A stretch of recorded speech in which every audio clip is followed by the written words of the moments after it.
Sa kabila ng nangyayaring tensyon sa Kamara hinggil sa planong paghahain ng impeachment complaint laban kay Vice President Sara Duterte, may paghimok na pag-reflect ngayong holiday season si House Speaker Martin Romualdez sa mga kasamahan nito.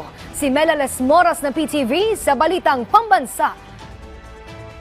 Princess, hinimok ni House Speaker Martin Romualdez ang mga kasamahang mambabatas at ang mga kawani ng Kamara na magpasalamat, mamahagi ng biyaya at mag-reflect ngayong holiday season kasabay ng pagkilala sa mga pagsikap at mahusay na pagserbisyo ng bawat isa sa Kamara ngayong patapos na ang taon.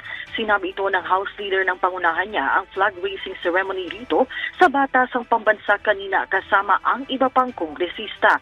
Nang subukang kausapin ng media, hindi naman nagpaunlak ng panayam si Romualdez.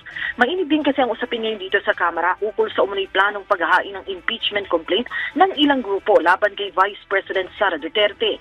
Ayon kay House Secretary General Reginald Velasco, sa ngayon wala pang nag-aabiso sa kanilang tanggapan kung may maghahain nga ng impeachment complaint. Pero nananatili naman silang nakahanda na aksyonan ito kung sakali dahil bahagian niya ito ng kanilang tungkulin. Sa isang press conference kanina, sinang-ayunan din ito ng ilang kongresista. Anila nananatiling hiwalay na sangay ang ehekutibo at lehislatibo. Kaya't kung may darating man na complaint sa kanila, hindi nila ito uupaan lamang at aaksyonan din. At yan muna ang latest, Princess.